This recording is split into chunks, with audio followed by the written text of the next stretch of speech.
Hola amigos y amigas. ¿Alguna vez te has preguntado por qué, al pelear, utilizamos nombres de órganos sexuales o términos relacionados con el comportamiento sexual? ¿O por qué, al invitar a una mujer a casa para tener relaciones sexuales, los hombres a menudo dicen cosas que no son ciertas, como invitarla exclusivamente para ver una película? Hoy descubrirás cuántas veces al día las mujeres y los hombres piensan sobre el sexo. ¿Por qué, en detrimento de sus deseos, las personas a menudo no se permiten hacer el amor?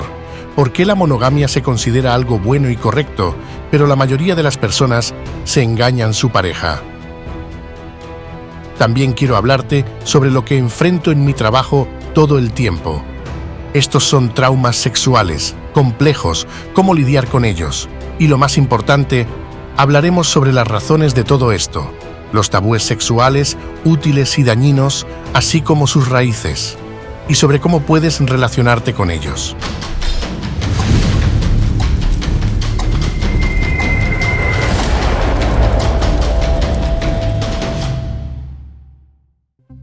El sexo entre las personas existe tanto como existe la humanidad. Es una parte fundamental de nuestra vida. Los hombres y las mujeres piensan en el sexo varias veces al día. Por ejemplo, las mujeres lo hacen en promedio 18 veces al día, mientras que los hombres lo hacen 32 veces. Muchas mujeres se maquillan sin darse cuenta de que es un acto sexual de atraer a un macho. Y los hombres eligen su ropa para gustar a las mujeres. El sexo está en todas partes, en los medios, la publicidad, el arte, la moda, la literatura y la música. Los asesinatos ocurren debido al sexo, las guerras comienzan y terminan por él. Es el factor impulsor más poderoso en la naturaleza. A pesar de que pensamos en el sexo tan a menudo, a la mayoría de nosotros nos resulta difícil hablar libre y fácilmente sobre él, incluso con las personas más cercanas. Entonces, ¿por qué el tema tan importante fue y sigue siendo tabú en la sociedad moderna?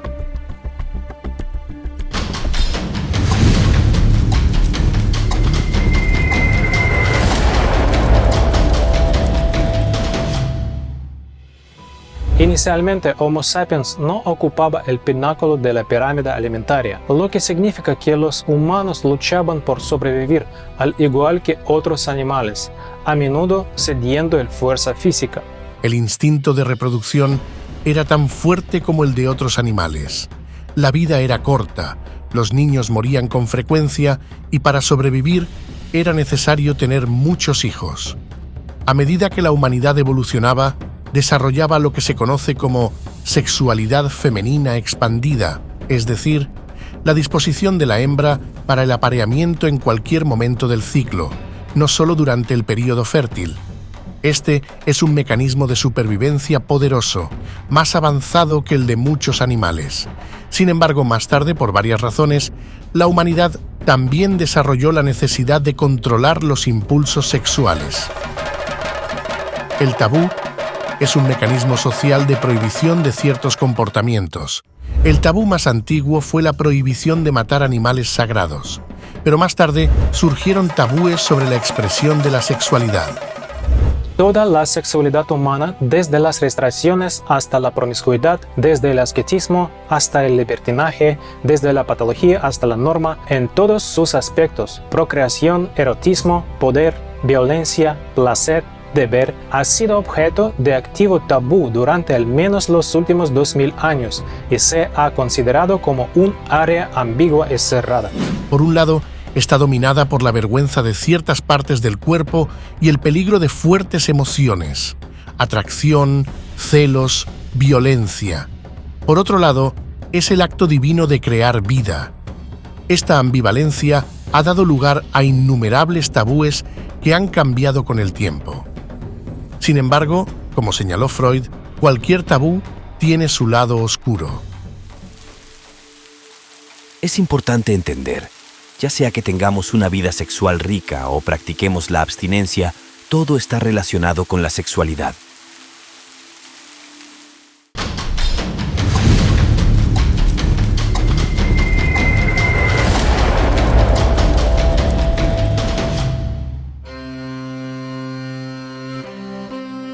Los historiadores afirman que la estructura sexual de las antiguas tribus fue una época dorada de la sexualidad. En aquel entonces existía igualdad en el ámbito sexual, donde todo se limitaba al deseo mutuo de dos personas. No había vergüenza ni culpa asociada a la sexualidad. Esta era llegó a su fin con el desarrollo de la sociedad, el cambio hacia un estilo de vida sedentario, la práctica de la agricultura y la aparición de la propiedad privada, aproximadamente hace 12.000 años. Fue entonces cuando se produjo un momento crucial en la historia de la humanidad, la percepción de la mujer como propiedad personal del hombre. Pero hablar de tabúes sexuales en esa época aún era prematuro. En el antiguo Egipto y las culturas sumerias del mundo antiguo, la sexualidad se expresaba a través del culto a la fertilidad. Esculturas fálicas y símbolos eróticos en papiros y murales se consideraban actos sagrados. En su libro La historia de la sexualidad, el filósofo Michel Foucault describe cómo en la antigua Grecia los hombres disfrutaban de una libertad sexual con jóvenes, cortesanas y esclavos. En esa época y más tarde, en la antigua Roma, predominaba el culto al cuerpo. Las restricciones se aplicaban solo al sexo con esposas ajenas, ya que esto violaba la propiedad de otros hombres. En las parejas monógamas, las esposas estaban protegidas y su deber era dar a luz a herederos. En relaciones polígamas, las esposas eran propiedad común y, por lo tanto, la monogamia era la elección de una clase social más alta. En la antigua Roma, las mujeres estaban en una posición ligeramente diferente. Su deber era satisfacer sexualmente a sus esposos y los niños a menudo se adoptaban. La prostitución se consideraba una forma de apoyar a la esposa si no cumplía con sus deberes. Foucault también señala que en la antigua Grecia el sexo se consideraba una necesidad natural del cuerpo, al igual que comer y dormir. Los antiguos médicos en sus tratados daban recomendaciones sobre cuándo, cómo y con qué frecuencia debían practicar el sexo para obtener el máximo beneficio y minimizar el daño a la salud. Entre estas recomendaciones se encontraba, por ejemplo, la de no entregarse a los placeres sexuales después de comer y no abusar de este tipo de placer. Los excesos sexuales eran condenados en la sociedad griega antigua, no más que los excesos en la comida o el vino carecían de una connotación ética. Las recomendaciones de abstenerse tenían dos razones. La primera estaba relacionada con la influencia en la salud. Se creía que, al igual que la gula, los abusos sexuales tenían un impacto negativo en el funcionamiento del cuerpo, especialmente el masculino. Se consideraba que, junto con el semen, el hombre perdía parte de su energía vital y era deseable evitarlo. Por cierto, es importante señalar que todas estas recomendaciones y el discurso sobre la sexualidad en general eran creados por hombres y para hombres. La mujer se consideraba exclusivamente como un objeto.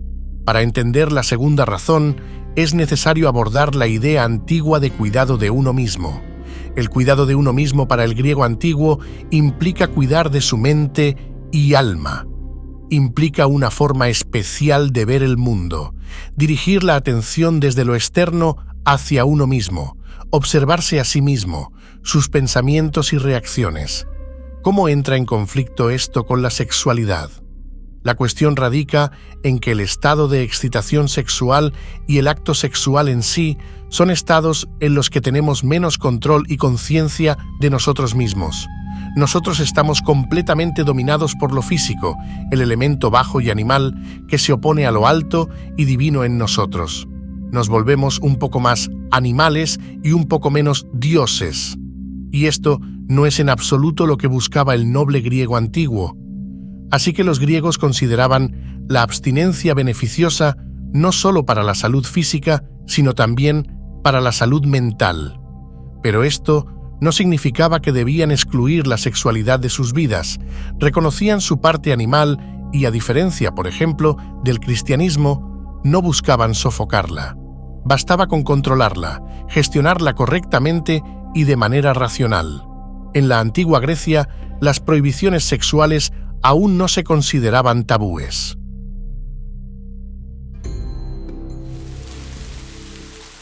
tabú, una prohibición religiosa impuesta a una acción, palabra o objeto. Si bien puede haber existido algunas restricciones en ese momento, no eran de naturaleza religiosa, por lo que no se pueden clasificar como tabúes.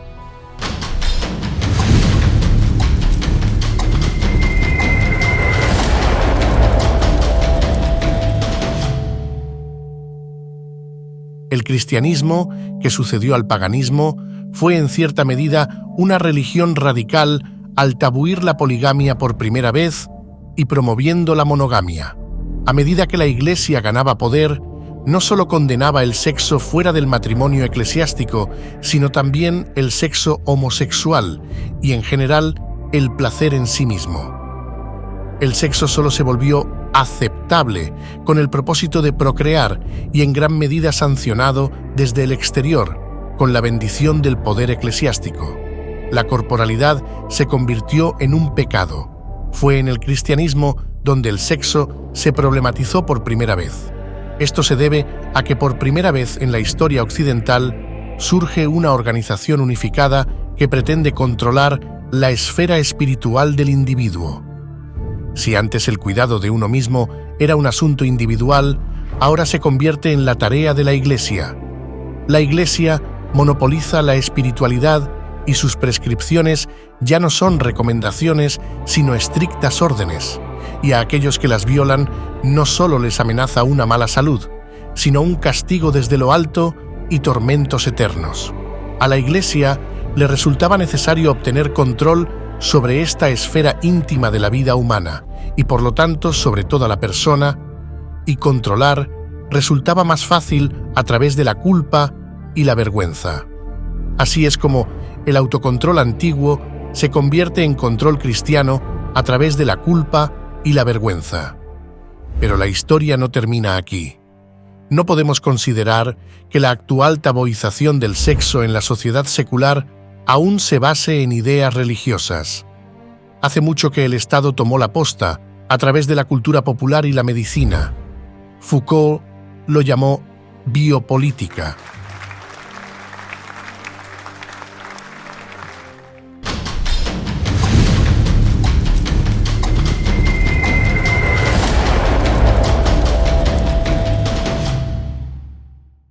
Por un lado hay mucho sexo en el cine, la publicidad, los medios de comunicación, etc. Constantemente nos recuerdan sobre ello, nos incitan a pensar en ello. Por otro lado, todavía se habla de ello en voz baja, como insinuaciones. Escribir la palabra sexo, y mucho menos proponerlo, no está permitido, pero mostrar una imagen sexual o una metáfora que remita a algo indecente, eso sí se puede. Es como conversaciones sobre temas sexuales en presencia de niños. Los adultos se dan indirectas sobre momentos picantes, pero de manera que los niños no lo entiendan. Solo que aquí el objetivo es que todos comprendan de todos modos, pero también que se den cuenta de que los momentos son realmente picantes y no se debe hablar directamente de ellos. Este juego se lleva a cabo conscientemente. El interés por la sexualidad se mantiene constantemente, a menudo de manera artificial, pero tan pronto como se vuelve demasiado evidente, usted puede tener problemas. Y esto también es una forma de controlar. No voy a decir que es bueno o que es malo, pero te voy a hacer una pregunta. ¿Por qué estás aquí? En este planeta, en esta silla, en este momento, viendo este video. ¿Por qué al hecho de que desde el principio de los tiempos hasta el día de hoy, tu familia nunca ha sido interrumpida? No una vez en varios decenas o tal vez cientos de miles de años, desde la aparición del primer hombre. Pero volvamos al siglo XVII-XVIII. El desarrollo de las ciencias naturales en esa época llevó a aliviar la tensión entre la prohibición de la sexualidad. La concepción y la fisiología humana recibieron una explicación médica y apareció la pornografía. El sexo se trasladó de la esfera del pecado a la esfera de lo vulgar. Sin embargo, esto no ayudó a eliminar los tabúes. Al contrario, ahora no solo la religión, sino también la ciencia consideraba el sexo como un problema, la causa de enfermedades mentales y desviaciones. Y la masturbación en ese momento se consideraba la causa de la ceguera.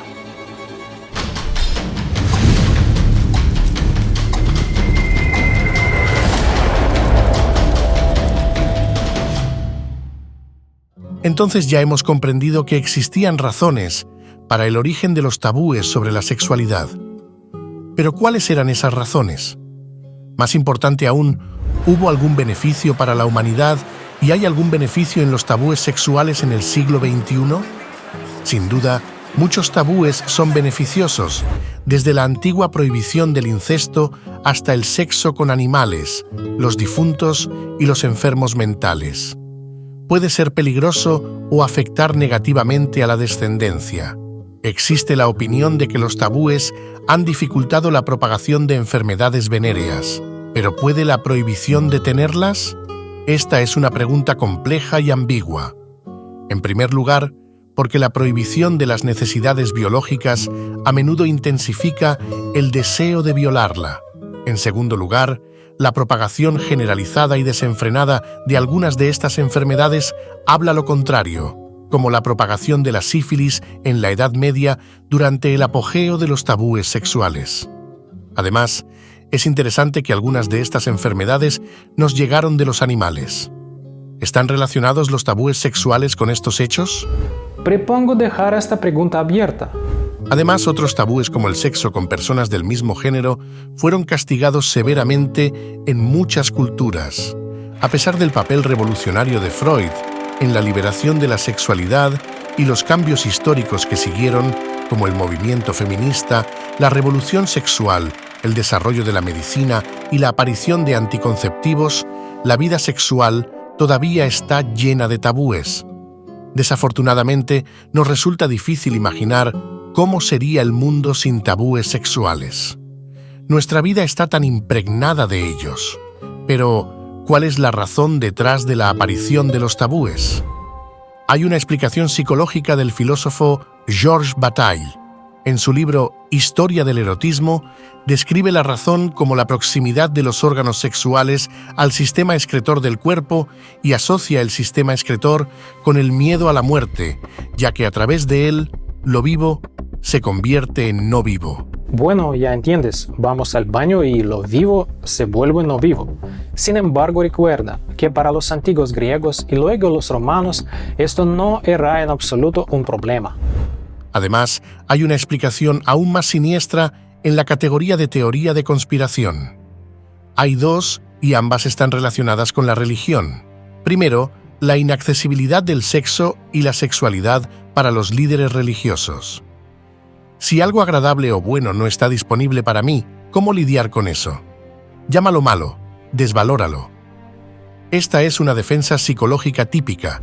Las personas constantemente recurren a esta táctica en otras áreas. Segundo, el control de la población. ¿Cómo controlar a otra persona o incluso a las masas?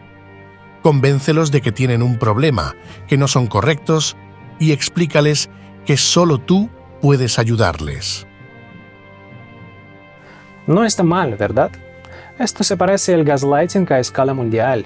Pero si Dios nos ha creado, Dios nos ha dado la sexualidad.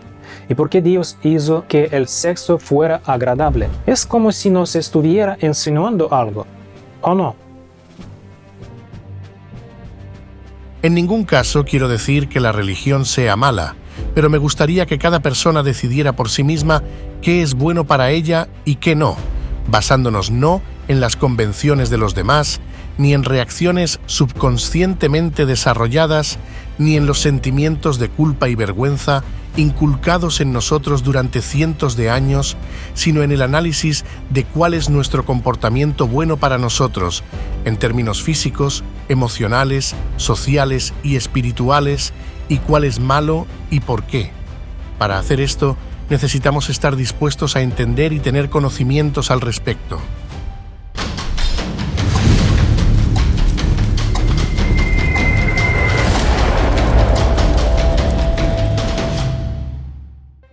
El óvulo de la madre contiene exclusivamente un cromosoma X, mientras que el espermatozoide contiene ya sea un cromosoma X o Y.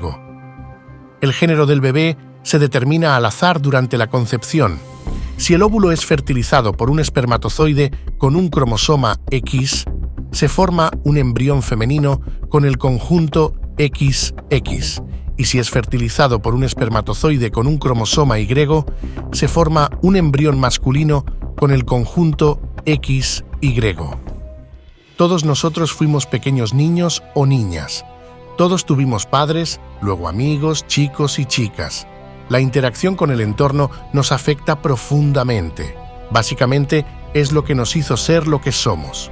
Antes de los 3 años, un niño aún no comprende quién es, si es un niño o una niña. Luego, con la ayuda de los adultos, a los 3 años identifica su género.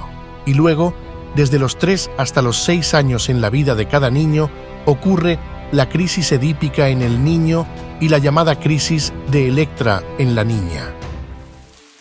El complejo de Edipo es un concepto introducido por Sigmund Freud en el psicoanálisis. Se refiere a un deseo, ya sea consciente o inconsciente, hacia el progenitor del sexo opuesto y sentimientos ambivalentes hacia el progenitor del mismo sexo. En términos generales, el complejo de Edipo denota un deseo erótico universal, pero inconsciente, del niño hacia el progenitor del sexo opuesto. Siente esa sensación desagradable, atracción sexual del niño hacia el padre o madre, algo horrible, ¿verdad? De hecho, no hay nada horrible en esto. Esto ocurre en la vida de cada niño. Algunos lo experimentan de manera más intensa que otros. ¿Pero qué significa la frase sentimientos ambivalentes hacia el progenitor del mismo sexo? Por un lado, son sentimientos cálidos hacia su propio progenitor y por otro lado, negativos o incluso de odio hacia él como competidor. El niño experimenta una gran frustración en este proceso, ya que se enfrenta a una competencia en la que no está destinado a ganar. Inevitablemente, esto le causa una herida psicológica. La reacción de los padres, su madurez y comprensión de la situación determinan cuán destructiva será esta trauma en última instancia. Pero este es un proceso inevitable y en general necesario, ya que, en parte, gracias a él, se forma nuestra orientación sexual. Y este es solo el primer trauma sexual psicológico que le sucede a cada persona. Es inevitable porque en la sociedad hay un tabú muy duro, aunque bastante justificado, sobre el incesto, sexo entre parientes cercanos. Es completamente justificado porque las consecuencias de tales relaciones incluyen malformaciones genéticas en la descendencia. Sin embargo, en el jardín de infantes y la escuela, nos enfrentamos a traumas psicológicos mucho más serios. Por ejemplo, en la escuela primaria, es común que los niños jueguen con niños y las niñas con niñas. ¿Y qué sucede cuando algún niño comienza a jugar con niñas? Los niños comienzan a burlarse de él y a rechazarlo. ¿Y cómo se llama? Eres una niña. Este es uno de los primeros insultos sexuales que recibimos. Todo esto va acompañado de risas y humillaciones, posiblemente incluso violencia física. Pero analicemos por qué sucede esto. ¿Este niño es culpable de que le guste jugar con niñas? Por supuesto que no. ¿Y los otros niños son culpables porque sienten agresión? Tampoco. No entienden por qué sienten agresión hacia él. También son víctimas en esta situación, porque su comportamiento es el resultado de una trauma recibida anteriormente. Cada comportamiento tiene sus razones y en algunas situaciones está diferido en el tiempo. En este caso, la razón es el miedo y la envidia. Tienen miedo de encontrarse en su lugar porque no pueden permitirse socializar con chicas aunque realmente lo deseen. Esto es lo que causa muchos tabúes sexuales: el miedo, la envidia y el resentimiento debido a la incapacidad de obtener lo deseado. Esto es un resultado directo del complejo de Edipo en los niños cuando, a través de la atracción hacia su propia madre, aprendemos que la atracción sexual hacia las chicas es mala en comillas. Pero volveremos a esto más tarde. En edades más avanzadas, durante el período de maduración sexual, las relaciones entre los géneros a menudo son muy complicadas y dolorosas. El miedo al rechazo desempeña un papel importante en esto, y a menudo las acciones agresivas hacia una chica por parte de un chico o viceversa están precisamente relacionadas con el temor al rechazo. ¿Pero por qué? Porque las relaciones sexuales crean un nivel muy alto de motivación para las personas, y si nos rechazan en tales relaciones, experimentamos un sufrimiento intenso y, por supuesto, sufrimos traumas. La causa de cualquier sufrimiento es la falta de correspondencia entre la realidad y nuestras expectativas.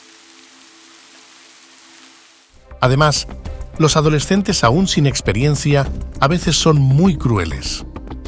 Las ofensas que muchos proyectan más tarde en otras personas al ser adultos, también sufrimos traumas, pero vivirlos es más fácil porque nuestra psique es más estable.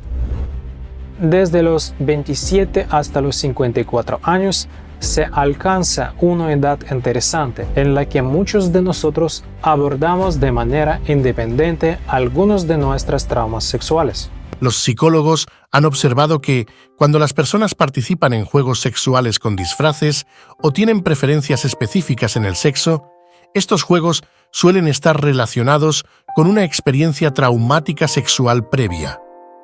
Por ejemplo, en la infancia, alguien podía estar excitado o enamorado de una profesora con la que, evidentemente, sería imposible tener una relación sexual debido a la diferencia de edad. Y aquí está esa persona comprándole a su esposa un atuendo correspondiente y representando un juego de roles. Si en la infancia alguien estuvo hospitalizado, a menudo esa experiencia puede ser lo suficientemente traumática, y después de muchos años, en el armario de su pareja aparece un disfraz de enfermera. La víctima de violencia puede preferir el sexo en el que existe una forma de violencia segura. Un hombre que fue ridiculizado en la infancia por compañeros de su edad o padres no muy comprensivos, llamándolo niña, puede vestirse con ropa de mujer para tener relaciones sexuales, y así sucesivamente. En este proceso, la persona misma no entiende por qué exactamente estas acciones sexuales lo excitan. Lo que sucede en estos casos es que la psique intenta liberarse de la situación traumática reviviéndola en condiciones seguras. Esto ocurre de manera inconsciente. Muchas de estas personas buscan la ayuda de psicólogos y sexólogos con la pregunta ¿está todo bien conmigo? Por eso, quiero tranquilizarte y presentar ciertas normas de relaciones sexuales establecidas por sexólogos contemporáneos. Primero, consentimiento mutuo de las parejas. Segundo, búsqueda del placer mutuo. Tercero, ausencia de daño moral y físico. Y cuarto, madurez física y psicológica de la pareja. En todo lo demás, puedes hacer lo que desees. Todos somos seres humanos con nuestras propias traumas y dificultades, y depender de tabúes desactualizados en estos asuntos no es efectivo. Muchos de nosotros razonamos que la mayoría de las personas son simplemente personas normales. Este tipo de razonamiento es un error. Casi todas las personas tienen su esqueleto en el armario, y algunos incluso tienen dos. Créeme como alguien con experiencia en asesoramiento psicológico que la gran mayoría de las personas han tenido experiencias relacionadas con la sexualidad de las cuales les da vergüenza hablar. Este es un tema que he querido evitar, pero cada vez que intentaba hacerlo, me daba cuenta de que no sería justo con ustedes. La temática de la sexualidad sin su lado oscuro estaría incompleta.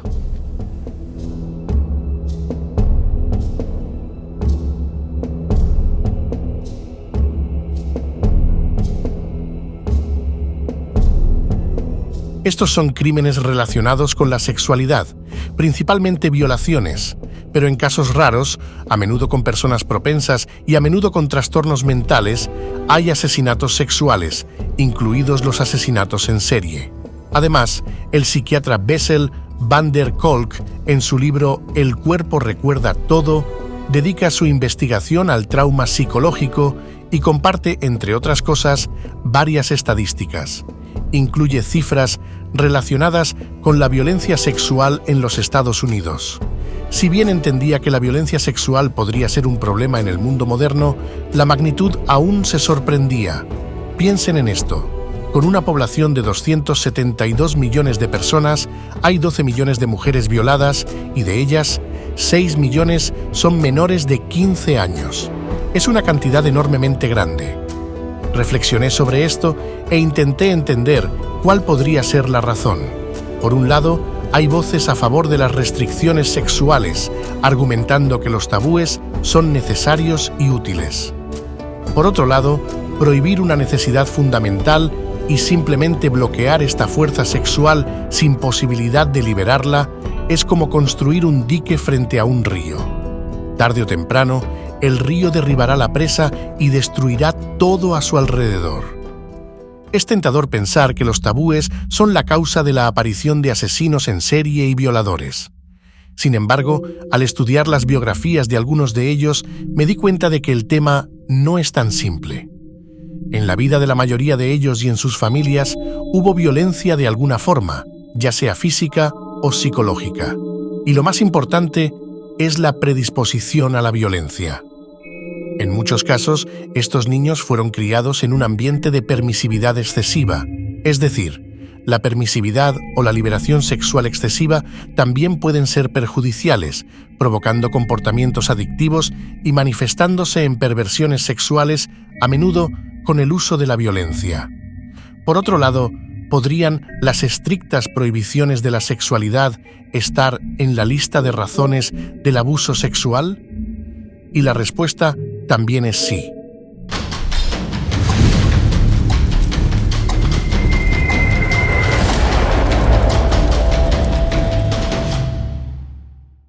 Se distinguen tres tipos de poligamia: poliginia, que implica tener varias esposas; poliandria, que implica tener varios esposos; y el matrimonio grupal, que consiste en tener simultáneamente varios esposos y esposas. Para comprenderlo mejor, comencemos observando a los animales. En diferentes especies existen relaciones tanto poligámicas como monogámicas. Las relaciones poligámicas en la naturaleza incluyen, por ejemplo, cuando una hembra se aparea con varios machos para obtener los mejores genes para su descendencia. Interesantemente, los machos de especies biológicas polígamas han desarrollado habilidades para suprimir los genes ajenos de diversas maneras con el fin de crear su propia descendencia. Dentro de la hembra se libra literalmente una guerra biológica entre los fluidos de los machos por la oportunidad de fertilizar el óvulo y procrear. Por ejemplo, en algunas especies, en el fluido seminal existen células especializadas que sirven para destruir los espermatozoides de otros machos. También se crean tapones mucosos especiales para evitar que los espermatozoides, que puedan seguir más tarde, lleguen al óvulo. O en algunos insectos, el órgano sexual del macho incluso se desprende y obstruye las vías reproductivas de la hembra. Estas estrategias reproductivas son resultado de un largo proceso evolutivo. Por ejemplo, mamíferos complejos como primates o leones son polígamos. En los seres humanos existen relaciones polígamas tanto masculinas como femeninas. Las relaciones monógamas son evolutivamente más recientes. Son necesarias para criar y educar a la descendencia. Se encuentran más comúnmente en aves, así como en humanos. Esta estrategia sexual tiene tanto ventajas como desventajas. En la sociedad humana, todo es mucho más complejo que en el reino animal. La monogamia moderna que practicamos es en serie, lo que significa que generalmente tenemos varias relaciones a lo largo de la vida. Sin embargo, el concepto de serialidad conlleva un conflicto interno. La cultura popular, cine, música popular, literatura, crea la imagen de relaciones románticas, pero la idea del amor para toda la vida dificulta la normalización de las separaciones y la búsqueda de la próxima pareja. No encontré estadísticas modernas sobre familias que no tuvieran relaciones sexuales con otras parejas antes o durante su relación, pero evidentemente en la sociedad contemporánea son críticamente pocas.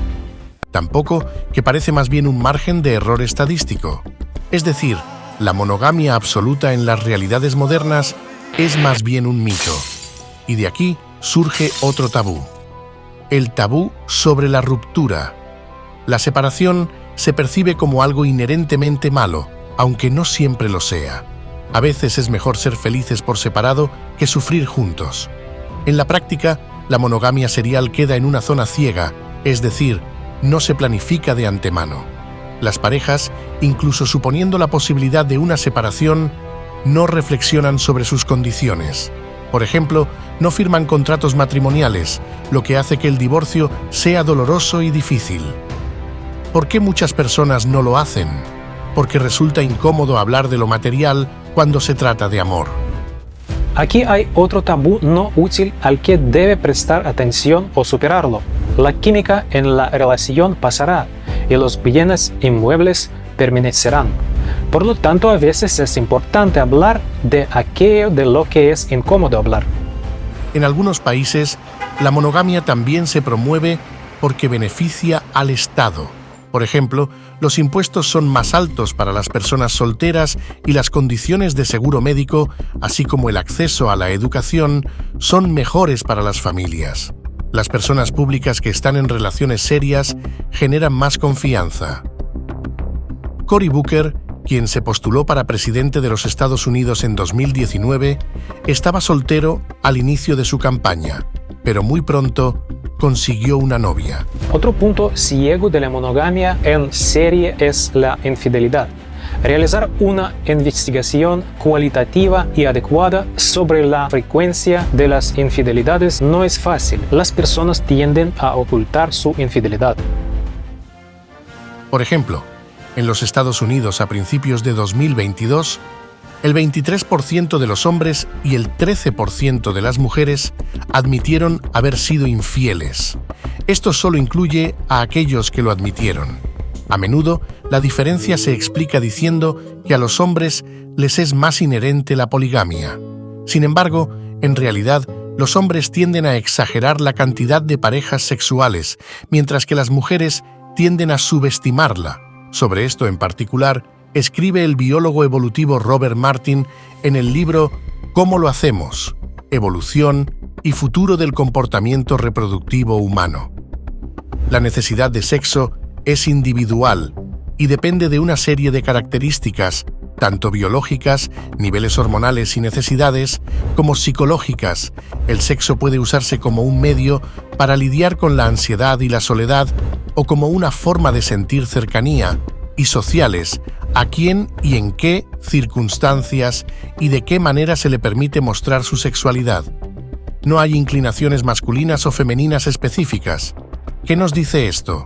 Que hombres y mujeres disfrutan igualmente del sexo. Los celos son otra piedra de tropiezo en las relaciones monógamas. Si inviertes muchos recursos en tu pareja, comienzas a verlo como tu propiedad, como tu territorio. Este es un comportamiento muy antiguo llamado comportamiento territorial. Pero si realmente amas a tu pareja, el interés en la psicoterapia y la tendencia al desarrollo personal constante crean la imagen de una relación como un proyecto a largo plazo que requiere esfuerzo, inversión y trabajo en uno mismo. En este caso, se espera fidelidad de los compañeros como condición para la duración de la relación, conciencia, el deseo de crecer y mejorar por el bien del otro, como por ejemplo, ir juntos a un psicólogo familiar. Este es un proceso de evolución personal y conjunta en el cual puedes llegar a ser mejor y más consciente, para conocer más profundamente a tu pareja y a ti mismo. Pero también es posible tener otra perspectiva de las relaciones. Por ejemplo, ¿sabes que en algunas comunidades las relaciones polígamas están respaldadas por normas sociales e incluso se explican por razones religiosas?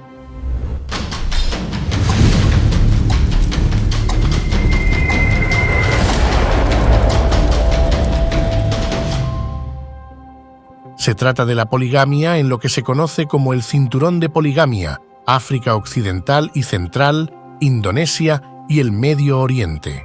A menudo, la poligamia o poliginia se correlaciona con la violación de los derechos de las mujeres. En las comunidades poligínicas, las oportunidades y la libertad de las mujeres a menudo están limitadas. La edad para contraer matrimonio es considerablemente más baja que la de los hombres. Hay un alto nivel de violencia doméstica y aislamiento doméstico de las mujeres. Las investigaciones indican un mal estado mental de las mujeres en matrimonios poligámicos en comparación con los monógamos en la misma sociedad. Se registra una baja autoestima y satisfacción con la vida, así como depresión y trastornos de ansiedad. La poliandria, matrimonio de una mujer con varios hombres, es menos común y se encuentra en comunidades locales aisladas, como en la India. Puede parecer que una mujer polígama es un ejemplo de libertad y desinhibición en contraste con la poliginia, pero en realidad, a menudo está marcada por altos niveles de violencia y coerción. Esto puede estar relacionado con la estrategia reproductiva, es decir, a quién pertenece el hijo que una mujer lleva, o con consideraciones económicas para no dividir la herencia de los hermanos entre diferentes familias. Todos se casan con la misma mujer.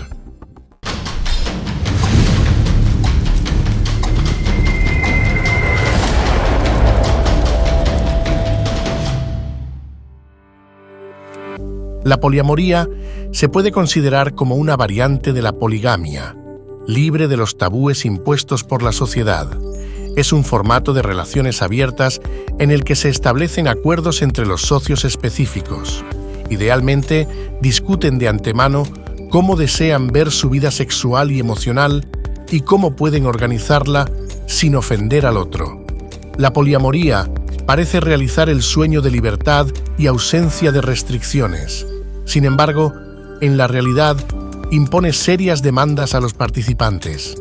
No sentir celos, no percibir al compañero como propiedad, ser conscientes y sensibles a sus propias emociones y necesidades, saber hablar de ellas y manejar la ansiedad por sí mismos.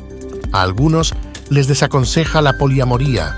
No será sencillo para las personas con apego ansioso, es decir, que experimentan ansiedad a distancia con su pareja y necesitan un contacto emocional constante y cercano. La poliamoría brinda la esperanza de que las relaciones permanezcan más ricas y apasionadas durante más tiempo si no se intenta obtener la satisfacción de todas las necesidades de una sola pareja, pero se recarga la energía con diferentes personas. Aquí se utiliza nuevamente el concepto de relaciones como un proyecto a largo plazo y exigente, ya que la cantidad de discusiones aumenta proporcionalmente al número de parejas. Sin embargo, el aburrimiento y la saturación se compensan con diversas experiencias de sensualidad más allá de la pareja. Las relaciones son una conversación.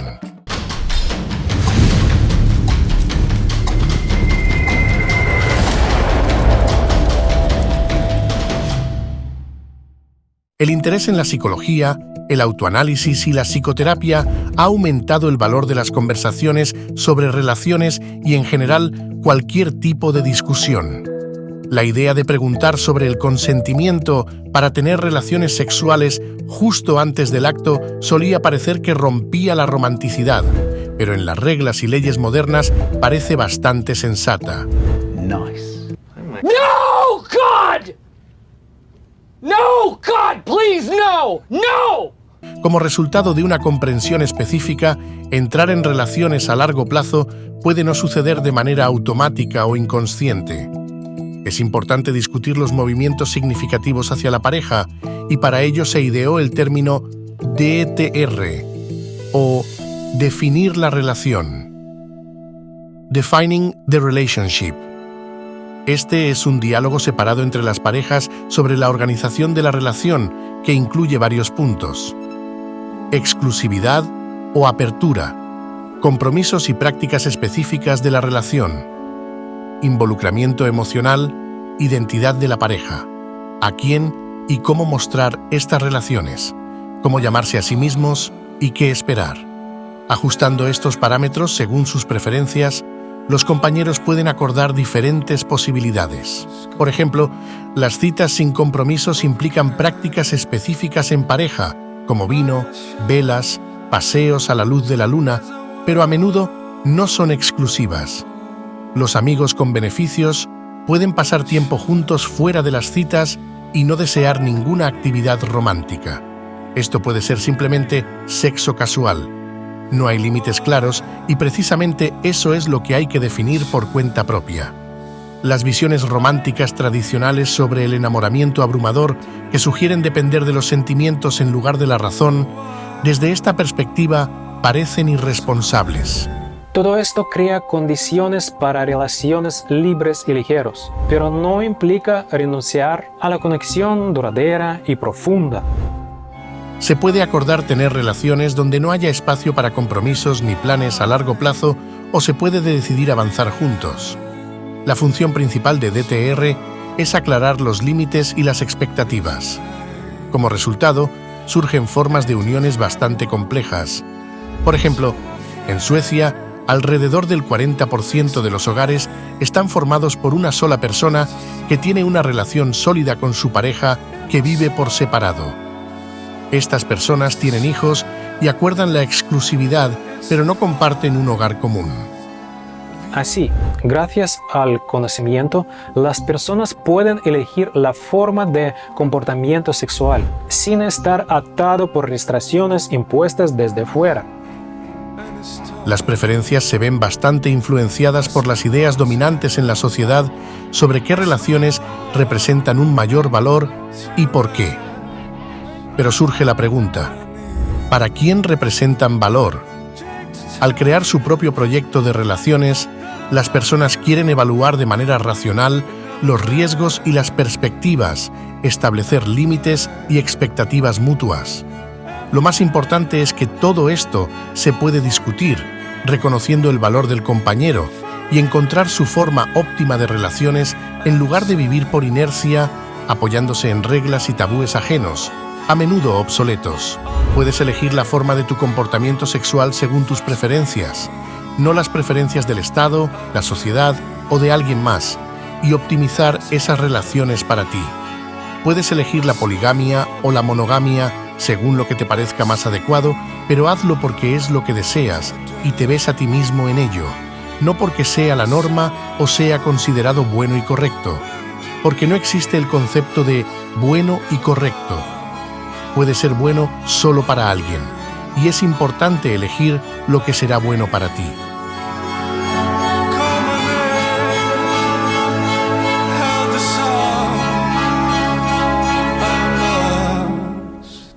Pero muchos adultos aún mantienen la creencia: el sexo es malo, manifestar la sexualidad es vergonzoso.